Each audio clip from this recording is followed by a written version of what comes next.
जय हिंद दोस्तों। आज हम लोग बात करेंगे कि किन किन प्रकरण में हम अपराधियों को हथकड़ी लगा सकते हैं। कुछ परिस्थितियां ऐसी दी गई हैं, कुछ अपराध ऐसे दिए गए हैं जिन मामलों में हम लोग अभियुक्त को हथकड़ी लगा सकते हैं।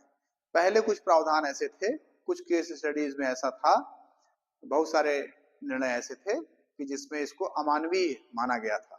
लेकिन बहुत सारी घटनाओं को देखते हुए जो नया कानून बीएनएसएस बना, उसकी धारा 43 के सब सेक्शन 3 में इस बात का स्पष्ट जिक्र किया गया है कि माननीय न्यायालय में के समक्ष अगर इन इन अपराध घटित करने वाले अपराधियों को अगर उनके समक्ष पेश किया जाता है या एक स्थान से दूसरे स्थान ले जाया जाता है, तो आप बिना माननीय न्यायालय की अनुमति के भी हथकड़ी लगा सकते हैं। तो देखते हैं वो कौन कौन से मामले हैं जिनमें हम लोग माननीय न्यायालय की अनुमति के बिना भी हथकड़ी का प्रयोग कर सकते हैं।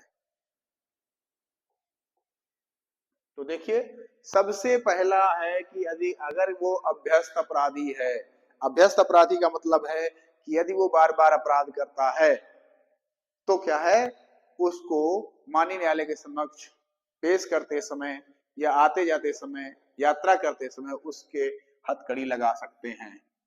इसके बाद है अभिरक्षा से निकल भागा हो।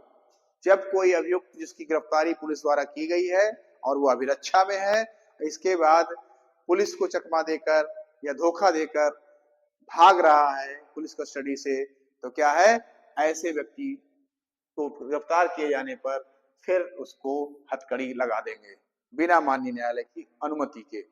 फिर क्या है, ऐसा अपराधी जो संगठित अपराध करता है, ऑर्गेनाइज्ड क्राइम करने वाले अपराधियों को हथकड़ी लगा देंगे। आतंकवादी कृत्य करने वाले लोगों पर भी हथकड़ी का प्रयोग करेंगे। और औषधि संबंधी यानी कि दवाइयों से जुड़ा हुआ कोई मामला है, उससे जुड़ा हुआ कोई अपराध है, तो ऐसे अपराधी को, अपराध करने वाले को हथकड़ी पहना सकते हैं।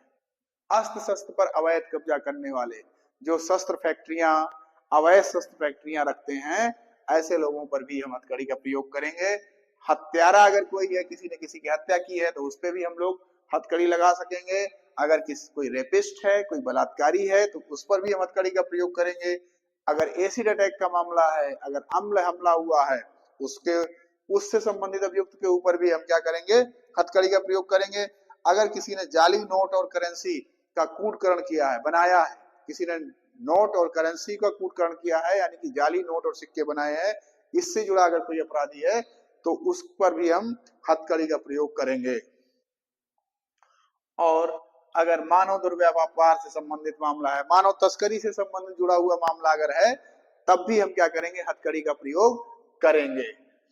और अगर बच्चों के विरुद्ध कोई अपराध हुआ है, चाइल्ड्स के साथ कोई अपराध हुआ है, ऐसे अपराधी को भी हम हथकड़ी का प्रयोग करेंगे। और किसी ने अगर राज्य, स्टेट के विरुद्ध कोई अपराध किया है, तो ऐसे लोगों के विरुद्ध क्या है, इन मामलों में, इतने मामलों में हमारी भारतीय नागरिक सुरक्षा संहिता की धारा 43(3) ये हम लोगों को शक्ति देती है, यानी कि पुलिस को शक्ति देती है कि इन मामलों में, अगर इन मामलों से जुड़ा कोई अभियुक्त है, तो उस पर माननीय न्यायालय की बिना अनुमति के भी हथकड़ी लगाकर माननीय न्यायालय के समक्ष पेश करेंगे। धन्यवाद।